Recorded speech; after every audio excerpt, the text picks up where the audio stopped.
jireenyi amantii dudduubatti deemuutu hin ta'in fuulduratti deemuudhaani. Gooftaa Yesuus Kiristoos Maatewos boqonnaa 26 lakkoofsa 36 irratti bartoowwan 12 keessaa bartuu 3 ijoollee warra Yaaqoob jedhaman Yaaqoobii fi Yohaannisii fi Phexrosin kophaatti fudhatee gara gaaraatti yeroon itti lafa kanarraa sokku waan ga'eef isa dhufeef yeroon itti waan ta'eef gara gaaraatti gaafa inni ol fudhatu Gooftaa Yesuus Kiristoos nama 3 kophaatti adda baafatee hin kadhannaadhee gaaraatti ol ba'ee kadhannaa gaafa jalqabu maaltu itti mul'ata?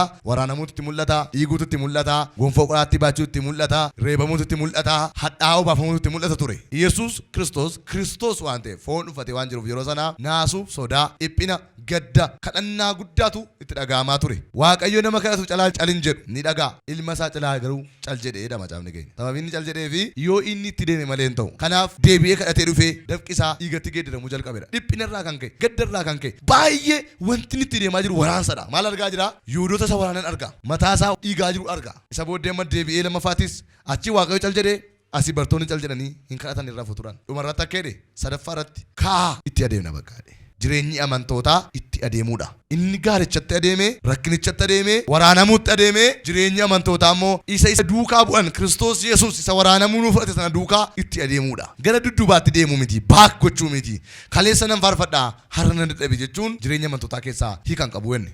Furmaatas hin qabu wenne. Kaleessa nan kenna siraatii koo mana Waaqayyoo keessa nan deddeebi'a. Jireenya qulqullummaatti nan jiraadha. Ayyaana Waaqayyoo keessa nan deddeebi'a. Mana Waaqayyoo keessa iddoon qaba. Nan hojjedha, nan deddeebi'a, nan faarfadha, nan lallaba. Dhugaa nan ba'a. Jireenya koo akka gaarii tan eeggadha. Waaqayyoo wajjin hariiroo gaarii hin qaban ture. Hamma garuu hariiroon koo gaarii miti. Namoonni jedhan baay'ee isaanii hin dhageessu.